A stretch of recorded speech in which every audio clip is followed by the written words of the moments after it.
Hey folks, how you doing? And welcome to my new video.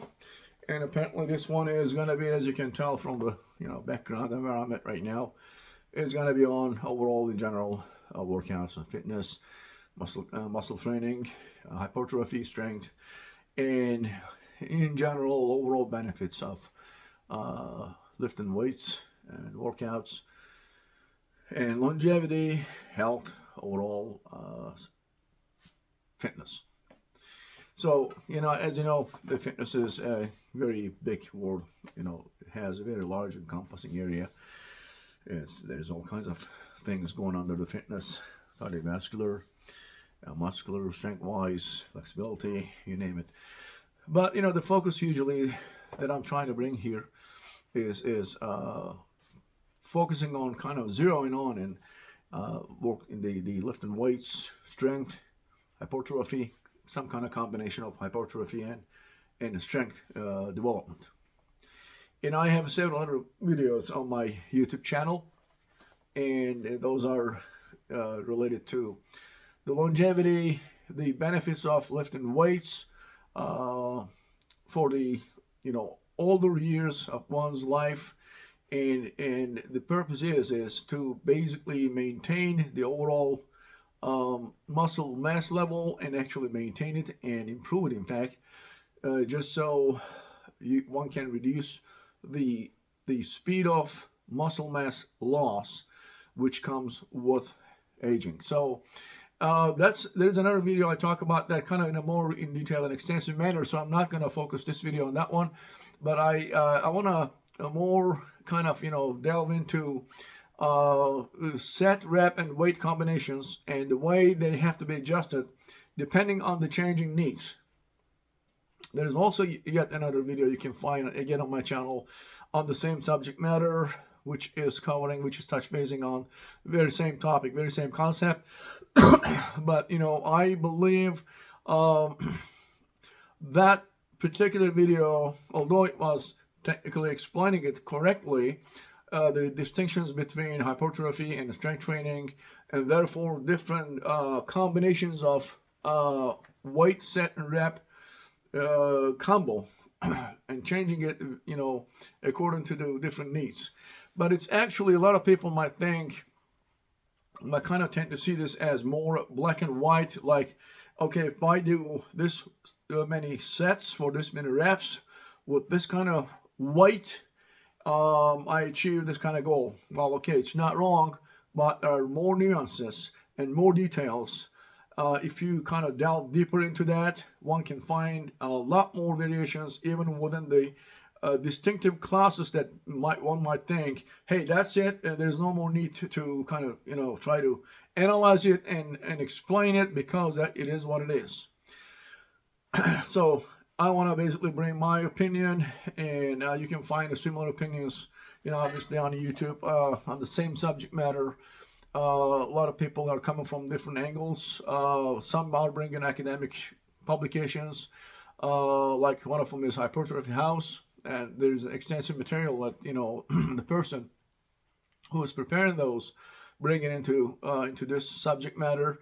And some are either like muscle scientists, kinesiology scientists, muscle scientists, and fitness influencers, fitness experts, with their years' experiences explaining that. So I want to basically touch base onto this and kind of share basically my experience and what I'm thinking as far as identifying the right combination of set, weight, and rep depending on the goal, and going forward how that can be adjusted. It's pretty much kind of almost in my opinion fluid thing, and there's so many combinations under that simple distinctions. So let's start with basics. The basics is, okay, what are we doing here now? We're lifting weights. Okay, what is lifting weight? There's Olympic lifting, there's powerlifting, and there's also bodybuilding kind of lifting. So obviously we can eliminate now, for the sake of simplicity. Let's not pull into Olympic lifting, Olympic style lifting. It has totally different approach to weightlifting area, so let's leave that out. So we can focus we can focus basically the powerlifting, which is strength training, and bodybuilding, which is hypertrophy, in a combination, some kind of a happy medium between them. So, basic rule, the rule of thumb is when you're designing a program, what is the appropriate weight, set, and rep combination? That depends. That depends on the person's age, or actually more like whether the person has a background in this activity or not. Meaning, absolute new beginner. That can be a 15-year-old kid, or that can be a 45-year-old guy. It doesn't matter. The beginner, the person who never engaged with any kind of weightlifting, muscle building activity. In this case, typical combinations, typical style is they give him or her full body workout 3 days a week. Typically Monday, Wednesday, Friday, or Tuesday, Thursday, and Saturday. There's got to be a day in between workouts for rest, and one workout, the full body must be exercised. And when I'm saying full body, there are a total of 8 major muscle groups in our body. So those are excluding the midsection now for the sake of simplicity. We can treat that differently. Those 8 muscle groups, the major muscle groups, 4 of them are the large muscle groups and 4 of them are the small muscle groups. What are the 4 large muscle groups? Those are chest, back, quadriceps, and hamstrings. So 2 of them are, if you notice, are in the legs, quadriceps and hamstrings. Both are in the legs, right? And the other 2, chest and back. Those 4 are large muscle groups. The other are 4 small muscle groups. What are those? Shoulders, biceps, triceps, and calf muscles. Again, one of them is in the legs. Those are the calf muscles. So, typically, as a person progresses, showing a progress in lifting weights, that the amount of the strength is going up. Eventually, muscle mass is kind of getting enlarged. That person should consider going forward different types of combinations of sets of weights and reps. But starting with, to begin with, it's always usually 3 days a week, full body workout. All these muscle groups are hit, and typically the weight set combinations are 3 sets, 8 reps, or 4 sets, 6 reps, those kinds of combinations. The large muscle groups tend to be given a little more total reps. That means total set and rep combination. The small muscle groups are hit by using a little less set and rep combinations. So, also, when it comes to lifting weights for muscular building, for instance, this weight behind me on the rack is I use this rack. This is my power rack, and actually helps me a lot, because I have pins here, as you see, in case I drop something or whatever, or I can't push it anymore. Obviously, in my basement, I'm alone. I don't have any spotter, so I use these. For instance, this weight behind me is I think it's 185 or 195 pounds, and let me just give it a little bit of a push while we're talking about it. So I'm gonna do this incline bench press, which is for what? Upper chest, right? Incline bench press is hitting the upper chest. So let's do this.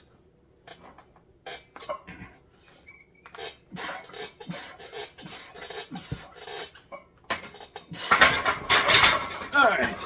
So that was, I think that was like 195 pounds. So with that, this is a typical compound exercise. This is not an isolation exercise, but it's a compound exercise. This is one of the multi-joint exercises. That's why they're called compound. So compound is when you're doing this, multiple muscles are getting engaged. That's why it's called compound exercise. It's not a single joint exercise. It's also called multi-joint exercise because it's pulling in multiple muscles. Single joint exercises are, for instance, I'm gonna use this. This is my 50-pound dumbbell. You can see that this is one of those fancy dumbbells that you can actually use in the selectors. You can increase and decrease the weight. I don't do that. I keep it always at 50 pounds. And what is it called? The Power Block. Block. I'm sorry. The brand is Power Block. So when I do like this, right? When I do this biceps, this is actually more on the a single joint with dumbbell, single joint exercise. I've been avoiding doing this because I have a little bit of a pain is basically preventing me to do this. It's been several weeks. I hurt it real bad. The upper portion of my forearm kind of getting connected to the lower portion of the bicep. So I'm trying to avoid this. So I've been doing different things for biceps, such as pulls are not hurting as much. So the dumbbells right now I'm avoiding, but I just want to show you the difference. This is a compound, this is a single joint. So single joint exercise, you're hitting only one particular muscle group, and you're not necessarily engaging any other muscle groups in the process. The difference between those two typically are the multi-joint compound type of exercises, like the one I just did, you saw me, that is typically used to engage and stimulate muscular growth in large areas, such as chest, such as back muscles, quadriceps muscles, or shoulders, all three heads of shoulders, the front, side, and also rear shoulder muscles. So the primary difference between multi-joint exercise and single joint exercises are you tend to go heavier with multi-joint exercises because the goal is to stimulate growth by showing greater and greater resistance to weights, whereas with the single joint exercises, it is more kind of an isolation. Isolation means you're not really focusing on amount of weight, but it's more like you're focusing more on hitting the muscle, that particular muscle, in this case bicep, getting that stimulation in more of a perfect form. The other muscle groups are not getting engaged, or should not be. They're not supposed to be engaged unless you're using this and you're swinging it. And if you're swinging that, you're basically using your lower back muscles to kind of assist yourself to be able to, pull up the weight up here. Well, yeah, you can do that, but it's not actually what your biceps is doing that. It's actually your body, your whole lower body is helping you to bring up the weight. So that's not anymore isolation. Isolation means you're doing this in a strict manner and no other muscles are assisting this muscle, the one that you intend to work out. And that muscle, in this case bicep and bicep only, is doing that lift. So that's more like a kind of typical definition of isolation exercise. So again, trying to get back to what I was talking about. What was it saying? I was saying set, rep, and weight combinations. So typically, like I said, the compound exercises, we can load more. We can do heavier weights. So, but here's the definition. What is heavy weight? What is lightweight? Those are all changeable concepts that change from person to person to person. Everybody is different. Everybody's background is different. Body type is different. Athletic capabilities, muscular capabilities are different. Strength levels are different. All those things are different. So what is heavyweight versus lightweight? Because some combinations you got to go heavier, and some combinations you got to go lighter, depending on what the goal is, what you're doing. The heavy or weight, those are determined by typically, as again rule of thumb, typically like you look at, for instance, on this exercise, for instance, you look at how much weight you can do here for one rep only. That should be heavy enough for me that I can only lift it once and I would not be able to have another rep. That is called 1 rep max. So once it's found, all the other stuff, that all these weight adjustments, the light weight, moderate weight, and heavy weight, are calculated based on percentages, as in terms of percentages, based on the 1 rep maximum. For instance, if I want to use heavy weight, typically the calculation goes like this: 85 to 95%, or 80 to 90% of 1 rep maximum is considered heavy. And heavy, in terms of when you translate that into number of reps, it should allow you no more than maybe 4 to 6 reps. That's considered heavy, and typically you can do that with 85 to 95 or 80 to 90% of the 1 rep maximum. You should not be able to do it 8 times or 10 or 12 times. You should be only able to do it maybe maximum 5 or 6 times. The moderate weight is somewhere between 70 to 80%, and the lighter weight is anywhere between 50 to 75% or 70%. So that the lighter weight should allow you to do, if you choose to do like 12 reps, that should allow you to do 12 reps. So that's kind of a lighter rep. And again, since everybody's different, you got to find your own 1 rep max, and then you got to find your percentages, and then you got to decide, okay, now I want to do isolation exercise. I should not be going too heavy with that. So I want to use a weight that allows me to do maybe 12 reps, maybe even 15 reps. Those higher rep classes, such as anything beyond 8 reps, is typically considered on the high side, like 8 to 10 or 8 to 12 or 12 plus. Those are considered high reps. What is the purpose of high rep versus low rep? What is low rep? I just told you 4 to 6 reps is low, 8 to 12 is high. What is the difference between them? What they typically, they're classified as higher the reps are given more kind of a hypertrophy sort of stimulation. What is hypertrophy stimulation? It is for muscle building. Body building is based on what? Muscle size building, right? You're trying to increase the muscle tissue. Now, if that's the case, then why the hell you're wasting your time, or torturing yourself with heavier weights? You're going like as low as 4 to 6, sometimes even lower. There's a huge reason for that, and no bodybuilder should even think about avoiding that. And I'll get to it. But again, keep that in mind. The higher rep category, that zone is considered hypertrophy zone.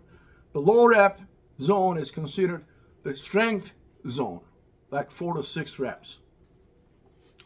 So after we make this distinction between the hypertrophy and strength training, or hypertrophy again is muscle building process, meaning muscle size increase, versus strength alone, let's delve into even more.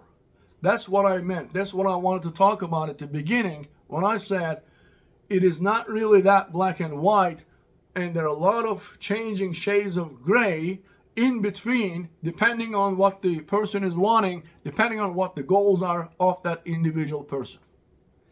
And always keep in mind that, I'm going to repeat that again. Everybody is different. Everybody's body type is being different, gives different responses through different types of stimulations, and show development or show results in different time frames. Some are a lot more than the others, some are none, because everybody's different. So after we kind of established this rule now that we said the higher reps and for hypertrophy, then one would say this: let's stick with it. Only use high reps, 8 to 12, light weights, light to moderate, never heavy, and we can achieve our goal. Not quite like that, because when you look at today, advanced level bodybuilders who are, who amass a lot of muscle mass, a lot of muscle tissue, thick, large muscle tissue on their body. They do not stick to only light weight. The reason behind is this: if you only work out with those light weights, which is 8 to 12, which is 60 to 70% of the one at maximum, the body is going to have this hypertrophy effect, yes, and in muscle tissue will start actually improving. Eventually, yes, you're going to add some muscle, meaning you'll be establishing some bodybuilding foundation, and you're going to enjoy what you're seeing. But if you never push heavy weights, your strength level will not increase as much as you would do otherwise. If you do not increase the strength level, and if you stick to light weights, you're gonna kind of stay in this zone. It's gonna be very difficult to get out of this zone to achieve higher development, more development. Meaning, let me be more specific. Let's say I'm doing, example, I just did 5 reps with this one. Can I do 15 reps with that? Well, actually a couple of days ago I was doing 10. So this is kind of moderate weight for me. Like, what did I say? 195 pounds for incline bench press, 195 pounds. So this is kind of moderate weight. Unless I push myself to do heavy weights, then I'm going to stay kind of in this weight zone. And there's only so much I can go using this much weight to stimulate my muscles to grow. Only so much. Once I hit the upper limit of my natural ability to add muscle to the upper chest area using the incline bench press, unless I make this heavier, I'm not going to be achieving any more. That's going to be my upper limit. But if I increase my strength on this particular exercise,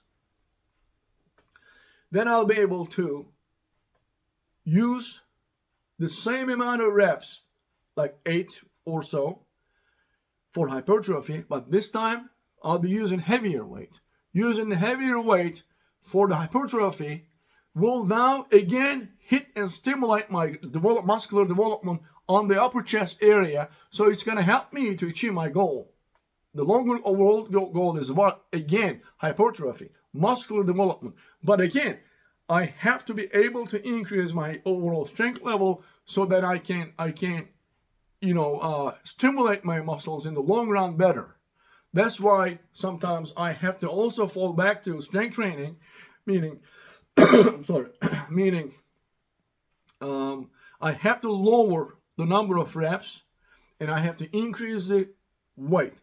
Sometimes, just like powerlifters or even Olympic weightlifters, we can go as low as a couple reps, even sometimes at the end of the set, single rep. So how do we do this?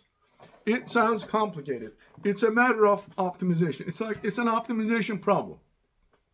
This is really almost like a mathematical optimization problem. We're talking about our main goal in the long run is being hypertrophy and muscular development because this is bodybuilding. But yet, and for that, you're going to use higher rep range. But again, if you stick to it, it's not going to achieve your goal in the long term. Therefore, you're going to kind of mix it with strength training. There are couple ways, in my opinion. One of them is for a certain period of time, it's called periodization. You do higher reps or bodybuilding, hypertrophy, and you stop and you start doing kind of a couple months or 4 months, 2 times 2 periods of strength training. Part of the year, maybe 4 months, strength training, and then switch back to, again, bodybuilding. In the long run, like a year, 2 or 3, you're kind of achieving the goal that you're setting yourself, which is not necessarily powerlifting competition, but achieving more muscular development. The other way, which I personally prefer, and I've been trying to use it, I'm sorry, I think I'm kind of under the weather today. My wife, she's been coughing, and I think she passed me something. I kind of feel funny today. Anyway, so the way I do is, my preference is this. For instance, this one, I start with lighter weights and heavier, lighter weights and more reps. First couple sets, 3 or 4 sets. And then I start gradually increasing. That is applicable only to these multi-joint exercises, by the way, typically. And I start increasing the weight bit by bit. It could be, depending on the exercise, like 5 pounds here, 10 pounds, 20 pounds, depending on it. If I'm doing squats or deadlift by 90 pounds, depends. So I increase the weights bit by bit. And then what happens is I give enough number of higher reps for the hypertrophy part, and then I definitely apply in each set, in each workout session, for each time, every time that I do this, I put another 4, 5, 6 sets of heavyweight strength training. So basically I'm trying to combine both of them in one exercise, one routine, one session, this is called incline bench press, right? I can do the same thing with the regular flat bench press. I can do it with the squats. I can do it however the way that I like to work out my quadriceps. It could be regular, traditional back squats. It could be squats on a Smith machine. It could be squats on a V squat, hack squat, leg press flat, or leg press machine. Any of those I can apply the same, because those are all, quadriceps are large muscle groups, has 4 heads. Therefore, it is a typical multi-joint exercise. Therefore, I can also apply the same principle I just described. Starting lighter, heavier, more and more reps, higher reps. And then as I keep adding, slamming more plates on my bar, or my hip slat, or whatever, hack squat machine. And then with that, my final set could be as low as, depends, sometimes 1 or 2 reps. So typically I end up with those, for those multi-joint exercises, I'm having 10 sets overall. In this manner I just described. It is trying to accommodate both goals. The power training, which is strength training, and also the other one was hypertrophy, muscle building training. So in this way, I'm doing both at the same time. So I'm not stopping doing only one thing. It can be done, but I prefer this way. That is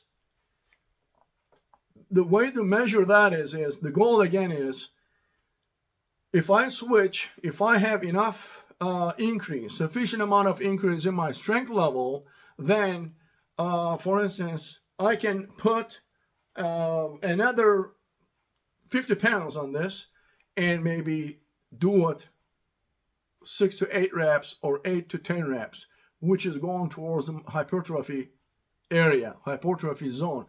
But in this case, I'm doing it with heavier weights. Therefore, again, I'm getting out of my comfort zone, comfort area. I'm hitting the muscles with bigger challenges. Now I'm stronger and I can hit it better, and I can basically stimulate a better muscular growth. That is the goal. So anyone saying, this one of them is wrong, the other one is right, that person is absolutely doesn't know. He doesn't or she doesn't know jack shit about what he's or she's saying. No, there is absolutely both lighter weight, light to moderate, and heavy weight training or combination, some kind of combination, as I try to describe one sample scenario, has absolute purpose. So all this has to be considered, understood, analyzed before you come up with a workout routine. So why is it that, we also talk about that, but I'm going to kind of have to mention it again, the process of muscle building process. How is it that they're taking space? There is another video I have. I am trying to explain. I try to explain that on that video with images, with kind of like a cross sections of the muscle fibers. Try to explain that, but it's in very general. The way the muscles grow is when you are working out. When you are, for instance, I just did that, right? I'm going to do it again while I'm here.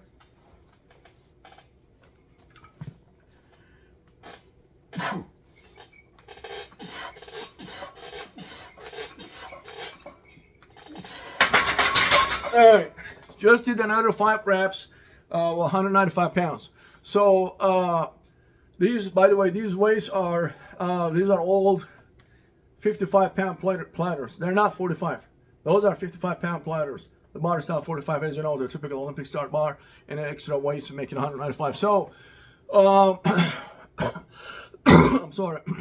Like I said, I'm kind of, I guess something is coming. I'm coming down with something anyway. So I hate to think about that.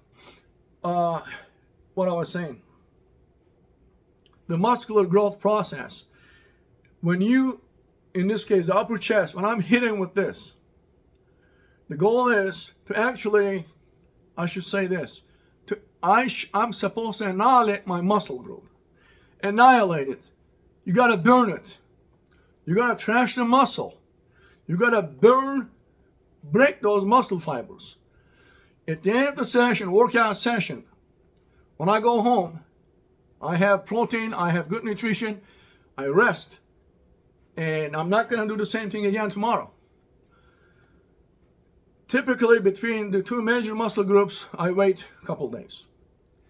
During that time, I give my muscle group, that muscle group that I'm hitting now, the chance to grow. How is it growing? What happened was I broke my muscle fibers by using this weight in the right fashion for that particular exercise. I break those muscle fibers in it, and those muscle fibers, the broken fibers, those cells, the mitochondria, all those cross sections you can see, all these, within a muscle group, are repairing themselves by adding additional muscle tissue. Because they're broken, the muscle is shocked. That's what it's called. You shock the muscle to stimulate growth. When you shock the muscle to stimulate growth, you broke your fibers in that muscle group. And when the muscle is being rested, then it's adding new tissue to be able to repair itself so it can be ready again for the next challenge. So you keep doing this in this manner, in this calculated manner, carefully, in a planned manner, and with the proper rest, proper sleep, proper nutrition, protein intake, amino acids and creatine and all that stuff, all that good stuff, yes, all of them are necessary. Then you're allowing your muscles to grow, meaning adding more tissue to repair. That is itself, this very process is called bodybuilding. Therefore, bodybuilding is not only here pushing the weights. The only purpose pushing the weights is to stimulate this process in the body, chemically oriented process. But actual building part, this is a stimulation part in the gym. Whether I'm a home gym or going to gym, commercial gym, the purpose is to stimulate, give enough stimulation to my muscles to grow. But actual building phase is taking place when I go home, rest, eat, and sleep. That is the time my muscles are actually growing. That is the actual body building phase. This is muscle growth stimulation phase, if you will, if you want to be getting a little more, anal here. So the purpose of this video was to be able to describe the weight, set, and rep combinations. And what is the driving logic behind finding those right combinations, and why is it 3 times 8? Why is it 6 times 6? Why is it 6 times 10? Why is it 10 times 12? Why? There's got to be reason. And the reason is, the reasoning behind that is all starting with what I try to describe, and then one can find and adjust. Again, everybody's different. That's why I'm giving intervals. Like a kind of I'm not giving one solid number. I'm not saying 6 sets and 8 reps. I'm saying 8 to 12, because I have to give those intervals because everybody is different. Some can achieve the same thing with 8 reps, some 12 reps. That's why we gotta be careful and flexible when we try to find and describe those nuances. one more thing, another factor that another concept actually, I want to mention here, and it takes a little bit care to explain. It is called cheating. Well, the name, it says it, right? Cheating. You should not be cheating. Cheating is wrong. Well, let's be careful with that. For instance, let's say I'm trying to, increase my strength on this. And I kind of came to the point that I'm having a lot of difficulty and I cannot add another 5 pounds, not even a pound. I'm kind of stuck. But I know, or I feel that I can do this. I can improve my strength. So there is some kind of what's called psychological barrier. And the goal is you got to get past that psychological barrier. If you can't get past that, then you can still add to it. You can still improve. To do this, for instance, doing standing barbell curls. You see a lot of guys when they're doing barbell curls, let's say with a barbell. I said barbell curls, right? Not dumbbell. Could be dumbbell too. They kind of sometimes, a lot of times actually, swing. And if you don't do a swinging, if you just do it in a very strict manner, you cannot lift as heavy as you can with swinging. That's typical, because when you're swinging, your whole lower body is helping to drive this weight up, and that's why you're lifting heavier weight. But if you're doing this all strict without using any other body parts, there's no way you can lift that. There's no way you can curl it up like this. But sometimes, just to kind of get past the psychological barrier, it is recommended to kind of give yourself a little bit of a room, allow yourself to a little bit cheat. With that, you can, bit by bit, you can see that you can actually increase that, get past that level, and then, but you got to do this carefully. You should not rely totally on cheating all the time. But there are times, in a kind of a careful manner, you can do that to be able to even out the distribution of your strength gains. So that is another factor that, it's so easy that someone criticizes you when they see you doing this. In a gym, for instance, you're doing barbell curls, or when somebody is doing a bench press and it's very heavy, his lower back is kind of getting arched like this. His back is not anymore flat on the bench. It's kind of like arcing his lower back because of the amount of difficulty he's having. By doing this, he's recruiting muscle groups all over his body to be able to push that weight on the bench. And the goal of the bench press is, what is it? To hit the lower pecs, right? Lower pectoralis muscles. But if it's too heavy, you're using your shoulders and everything to be able to lift that weight.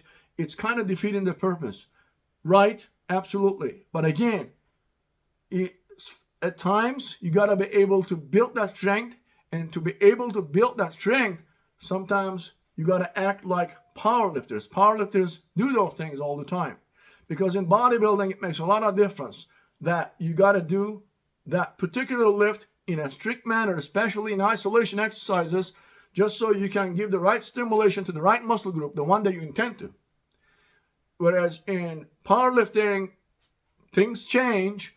The goal is anymore not hypertrophy, but lifting heavier weights. So it doesn't matter whether you act like this, you basically recruit muscles from other supporting assistant muscle groups or whatever. Doesn't matter. So it's a good, again, just like the other strength training thing, you remember the combination I said? Again, the same concept here.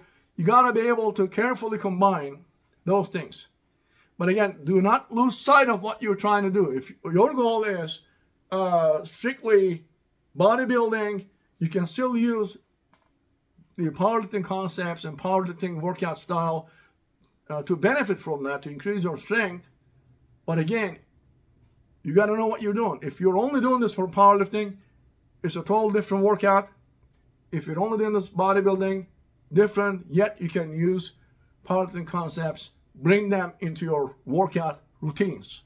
A typical powerlifting workouts last 8 weeks.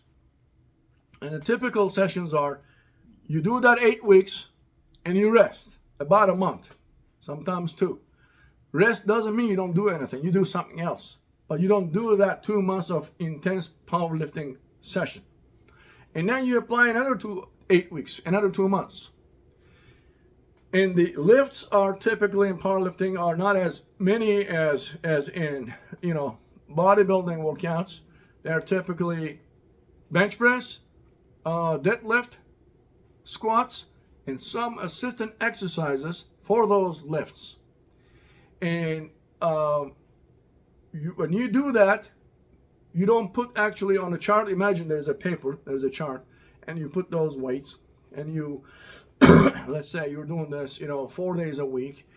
You put the number of sets and reps, but you don't put weights. That is interesting, right? You don't put on your chart weights. You put percentages.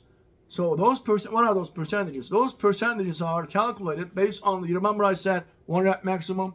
That's what it is. You find your 1 rep maximum for each of those lifts, bench press, deadlift, and squats. And then you apply 2 months, 8 weeks of training. You measure your weights in terms of percentages. Again, number of reps and sets are to be listed, are to be tracked. And at the end of 2 months, the goal is you try again your 1 rep maximum. The goal is, hopefully, at the end of 8 weeks, your 1 rep maximum now is change upwards, right? I hope it goes to north, not south. I hope it's now you're better now, you're stronger. I hope your bench press is heavier. You can bench press heavier weight. You can lift heavier deadlift and squat. So that's the typical powerlifting routine. A bodybuilder can sometimes even utilize that routine, can use those 8 weeks to increase his strength level for those basic, they call them basic fundamental moves or basic moves. And then with that more strength that he gained, now he can get back to a bodybuilding phase using his regular bodybuilding style, but this time for those major lifts, fundamental multi-joint compound exercises such as bench press, such as powerlifting, deadlifts and squats. And there are various different different variations of deadlift and squats. But nevertheless, his strength level went up. Hopefully he'll be able to use heavier weights for his now higher rep combinations, such as 8 to 10 rep combinations. He can use bigger weights, therefore he can stimulate more muscular growth. Without the strength training, it wouldn't be possible. He'd be just stuck in that level. He can keep doing, no problem. He can keep doing the next 10, 20 years, but his muscle size level will not show a whole lot of difference. Pretty much will stay about the same. He can be in good shape. He can be cut and jacked. He can be ripped. Those are not the stuff that we're talking about. We're talking about adding bigger muscle tissue to your body, which is bodybuilding. And in the process, the role of strength training is what I'm talking about. So that's what I wanted to cover today on my video. Thank you very much for your time, for watching me, and see you next time. Stay safe, stay strong.